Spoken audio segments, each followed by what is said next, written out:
What's up, guys? We are continuing our Stanley Cup playoff matchups. This is an interesting one because people could say this is the battle of Gretzky's two former teams. So the Edmonton Oilers are facing the LA Kings in the first round of the playoffs. It's safe to say that Edmonton will have home ice advantage because they currently have four more points than the LA Kings, and they both have two games remaining. So by the time you guys are watching this video, when the playoffs come, uh, Edmonton's gonna have home ice. There's no doubt in my mind. And this is an interesting matchup. I feel like I've never seen this matchup ever happen before. Maybe it has, but like maybe when we were younger, or maybe back in the '90s. But I feel like this is a fresh matchup, and there's a lot of question marks again, just like the St. Louis and Minnesota matchup. There's a lot of question marks with Edmonton and the Kings, and a big thing that a lot of people are probably wondering is goaltending. Once again, same situation with the Blues and Minnesota. So you have Smith currently, who is the starting goaltender because he's on a hot streak. If I'm not mistaken, he's won the last 9 games in a row. But once he came back from his injury this year, because he missed a good portion of the season, he really struggled. Koskinen, for the most part, struggled. Skinner had to come in, which is their third goalie, plays in the AHL. I think he's currently on the taxi squad, if that's still going on. Um, so like they were shuffling between three goaltenders, and Ken Holden at the deadline was like, I'm not going to add another goalie. The market's too high right now. I'm not willing to give up a first round pick, and he didn't. He stuck with with the guys he had on his team. And then on the other end of the ice, the LA Kings, you have Peterson, who stepped up in terms of being a number one goaltender. But then you also have Jonathan Quick, who's having a resurgence, and all of a sudden is having the best season he's had in, I would say, the last 5 years or 4 years. Everyone was saying that Jonathan Quick's game was declining at 36 years old. I mean, it's common, it's understandable. He's not the elite or franchise goalie he once was when LA won back. They didn't win back to back Stanley Cup. Sorry about that. They won two cups in 4 years. He's no longer that goalie, but this year he's put up really impressive stats. His save percentage is .909, which is better than Peterson at the moment. But for a good portion of the season, I would say that Peterson was playing better than Quick, but it seems that Quick has leapfrogged Peterson and has taken back the starting role once again. Yeah, I mean, listen. Speaking of us talking about both teams, a lot of let's face it, the Edmonton Oilers when it comes to like forwards. I mean, like, listen, you got the two best players in the world playing on your team. Evander Kane has been killing it. So going into the playoffs, having a guy who likes to fight and who could score and who's aggressive. I mean, that's going to be perfect. And like you mentioned, when it comes to Edmonton, I mean, their goaltending it's sad. It's sad to look at. When you have, if I'm not mistaken, he's 40 years old or close to 40, or No, he's past 40 years old. oh, he's past 40 years old. That's even worse. Yeah, he's currently 40 years old. He's going to be Okay. 41 years old. Yeah, so it's not looking good. And especially, didn't San Jose get a goaltender for less than a first round pick? Um, So I I think I you know think I, yeah, I fi- they traded Middleton, San Jose, and like a pick for what's his name? Holy crap! My God, I forgot his name. Young play goalie, Minnesota. Oh my God. Let me go check right now. as a like it's on the tip of my tongue. I know Ah, it starts by a K. Capo Kakinen. Kakinen, that's what it is. That Yeah, would have been a so fantastic fit for you, Edmonton. you, you know like the fact that there was like you had to overpay for a goalie, I don't really believe that. I feel like a lot of people, some, Luca, who's also on the podcast with us, doesn't agree, but I feel like Corby Salo or anybody else would have been a better option than Smith or, uh, No, anyone. Smith as a backup goalie is perfect, Yeah, but as a starter, but like, not as a starter. I rather, Koskinen is the like problem. Corby Salo, listen, he's not the best, like He's really stats wise. declined He's the declined, last but I two mean, seasons. maybe he needs a change of scenery. Like it's a cheap goalie that you could have going into the playoffs. I'm not saying Nothing to he's gonna. lose. Yeah, exactly. Nothing to lose, and who knows? Maybe he might turn up to be something great. And then when it comes to the LA Kings, listen, I mean, like they've had a spectacular season. Philip Dano has come in, and there's a reason why Montreal went to the Stanley Cup Finals. Last season, and he brings a great defensive shutdown play for a 50, centerman. 50 points in 78 games. Probably And he could get a score. little bit People, more. and people in Montreal. I'm involved in this group of people who said, yeah, but he can't score. I've been proven wrong here. So 26 goals this year. yeah, Wh- Philip Dano has been I crushing think it in LA. the only Hab that has more goals than him is Nick Suzuki, if I'm mistaken, or not even. I think he has more goals than all the Habs. Um, but Dano, really going to LA helped Kopitar just focus on his offensive game, and Dano took the defensive responsibilities, and that's perfect because Kopitar is up there in age. He's not the player he once was, but he's still having a fantastic season. He's still leading the team in points. You have Adrian Kempe, who's second in points. A guy that we saw in last season. Really stepping up his game. So we assumed that he was going to be a big part of LA's success moving forward. And then you have also Victor Arvidsson, who they got from Nashville during the off season. They gave up a second round pick and something else, if I'm not mistaken, but they didn't really cost that much. And then you have Trevor Moore out of nowhere. It shows that like maybe players don't do well in Toronto, but I don't know where he's been after that. But he was with Toronto for a good chunk of his career. 47 points in 80 games. All of a sudden, he's a big factor in LA's success. Then you have Fiolo. You have Dowdy, who's currently injured. I think he's not even going to play in the playoffs, which is unfortunate. You have Dustin Brown, who had a really good season last year. This season, he took a dip in terms of stats.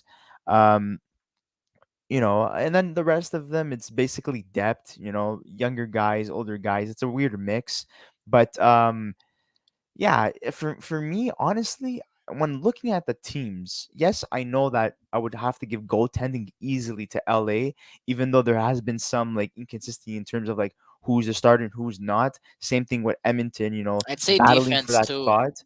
I Uh, think defense LA would take it, but then again, I don't know if Drew Doughty's going to be there for the first I round. I think think I he's think done for they good, said right? he's done for the season. They didn't say Okay, regular season. That means he's okay, so not he's even playing he's not playoffs. playing at all.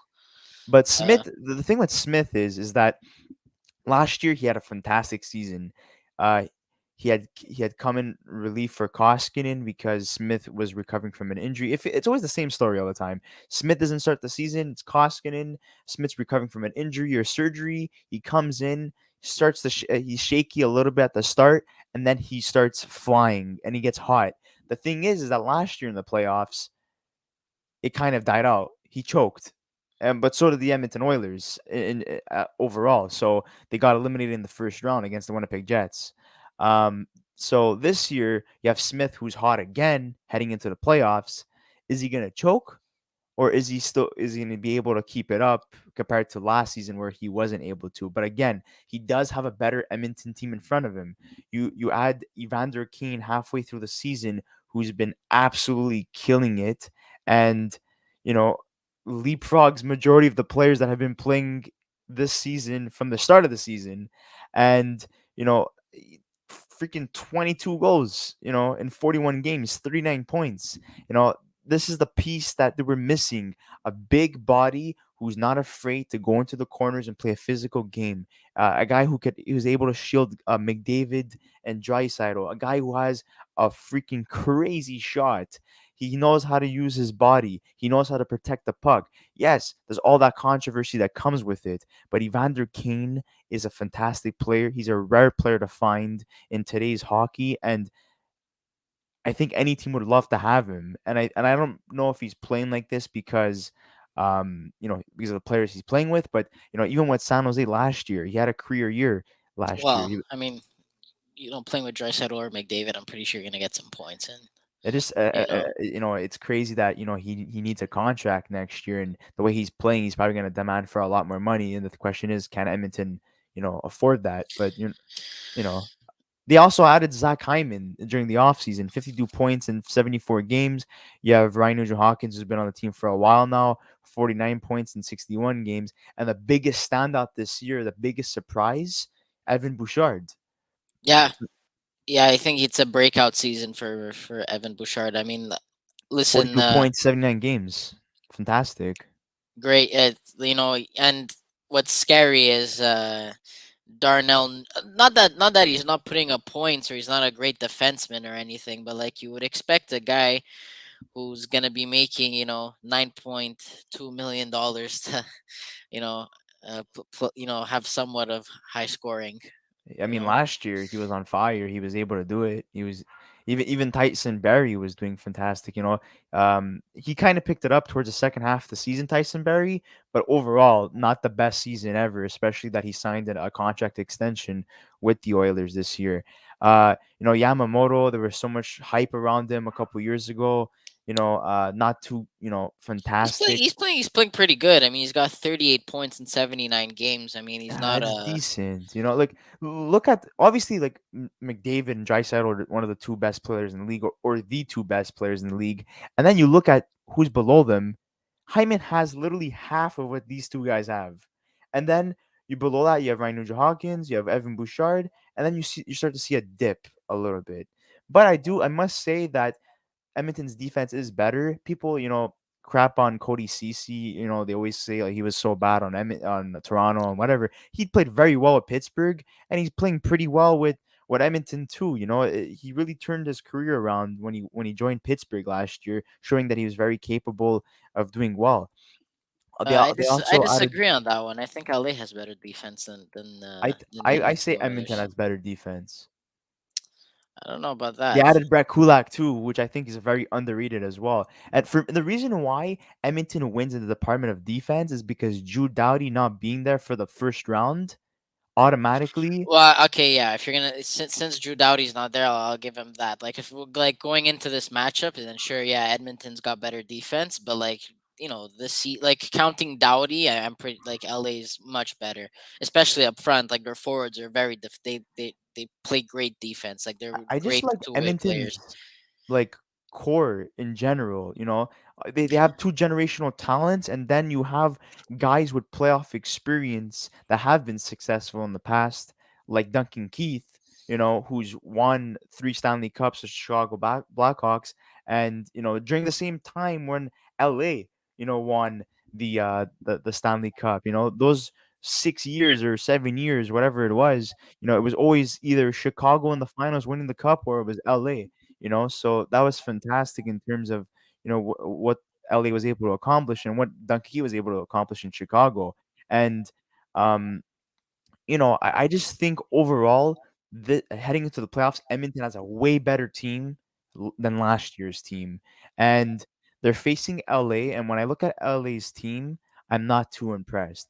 I'm impressed that they've had a successful season, because I think anyone would have assumed that Vegas, Vancouver, or Winnipeg would have probably made the playoffs over LA. LA was somewhat in the transition of rebuilding and stuff, right? So them making the playoffs, especially with Quick all of a sudden, you know, playing. I wouldn't say he's playing back to what he normally was. I don't think he's ever going to play it that good ever again, but playing a lot better than he has the last 3 seasons, and having Pedersen as a solid backup. Or whatever, the 1A 1B situation, whatever you want to consider it, I think that's fantastic. But again, the reason why I have Edmonton, and I'm gonna go with my prediction now. I think Edmonton is going to beat LA in 5 or 6 games. And the big reason why is the Connor McDavid and Leon Draisaitl factor. You cannot go wrong. And now that they have Evander Kane heading into the playoffs and Zach Hyman, two guys that they didn't have last year when they faced Winnipeg, for me, automatically, because of their offense, I think they're gonna be score out. They're gonna blow out LA in terms of goals. And LA's defensive system, how much can Dano do in terms of shutting down McDavid and Dreisaitl, Kane and Hyman and Nurse and Barry and so on? It's just too much to take on. And yes, you have Kopitar to help you out, but like the reason why you signed with LA is so Kopitar could be more offensive and rather than defensive, because we saw last year, and I was watching a lot of LA games last year. Too much responsibility was on Kopitar's shoulders, defensively and offensively. So it was a smart signing to bring Dano. It's worked out for them. I think it's a fantastic deal. But like Quinton Byfield not being able to be the player that he is and dealing with injuries and stuff, I would have expected him to be on the roster this year. Gabriel Velarde not doing, wonders either when he was supposed to be a top prospect. I just, though, because of those guys not being ready yet and not being, at their potential, that's what kind of like turns me off. And I don't know. I don't know what to say, but I do have a winner this time, and it's Edmonton in 5 or 6 games. Um, I don't want to sound controversial. A lot of people are gonna probably give me hate for this, but I think Edmonton loses in seven. Oh, yeah? Yeah, I don't know if it's a gut feeling thing, but I think that LA, even without Drew Doughty, I think they could pull. And listen, if they stop Connor McDavid and Leon Draisaitl, I don't know if they're playing together still or if they're on two separate lines. A I'm not power too play, sure they're what the. definitely together.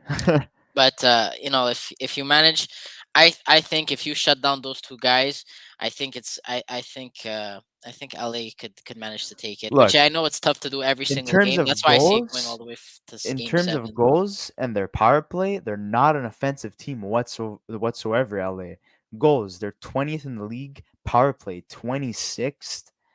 But here again, this reinforces the defensive play and adding Dano and having Kopitar. And then Face-offs, the fifth in the league. playoffs a different beast. So I mean, And listen, defensively, goals allowed, they're ninth in the league. Penalty kill is not that great. 23rd. Sorry, shots. Yeah. I'm just looking at the stats right now. I just look. they're an okay team, and let's face it, they're going up against a goalie that's like not too good. Like I'm gonna be honest, Mike Smith's all right, but he's But not the greatest. And but in in the terms of playoffs, your back end is what counts. Like yeah, they have a good defense. Yeah, they have a good offense. LA's offense is pretty solid. Their defense is pretty I good, mean, I and their just said that goalie's they better. were like ranked 26th on their power play. Look at Don't worry. and Edmonton's faceoffs percentage is not even bad either. They're eighth in the league. Their power play third in the league. Holy crap! I mean, look who's on your Well, team, I right? mean, yeah, it's Shots kind of on goals 10th, goals for 7th, goals allowed 17. Edmonton's a more complete team. Their penalty kills and even not that bad either. For considering that they don't have the best defense. I always hear that all the time. They don't have the best defense and they don't have the best goalie. They're tied for 15th in the penalty kill, which is average. So I mean, look, the stats, show that Edmonton is far superior than LA. But again, like Chris, you were saying before, come playoff time, anything's possible. Whatever happened in the regular season does not matter. But again, Edmonton's superior in terms of defense and offense. LA's superior in terms of goaltending. Sometimes goaltending, and we've seen it with Carey Price in the past, and even Henrik Lundqvist, and even Tim Thomas before, they carry and so teams, on. They carry teams, so and anything's possible. also whoever wins this matchup, I don't think are gonna make it out past the second round, anyways. So Yeah, and just a quick little thing: Edmonton's record against LA in the regular season 3-1-0, and LA's record against Edmonton 1-2-1. So I mean, again, like I was saying, it doesn't really matter, but that's the record shows. Like Edmonton is favored to win this series. I think anyone can say that. And if you're willing we to shall bet money on see. LA, it's because you're a risky guy and you're gambling on a team that you're hoping that's going to go far, and maybe you can make a profit or something. But we're not saying that you should gamble. We're not advocating for that. We just wanted to say thank you so much, guys, for checking out this video. We're going to be posting a lot more in terms of matchups to close out the first round, and we're going to be continuing it into the finals. Don't forget to like this video, subscribe to our channel, and don't forget to check out our Guy Lafleur tribute video that we posted. It was very emotional. We really enjoyed ourselves there. It was very well done, and it was a live video. So I mean, it's different from anything that Sportsnet or TSN has posted. So I hope you guys can check that out, and we'll see you on the next episode.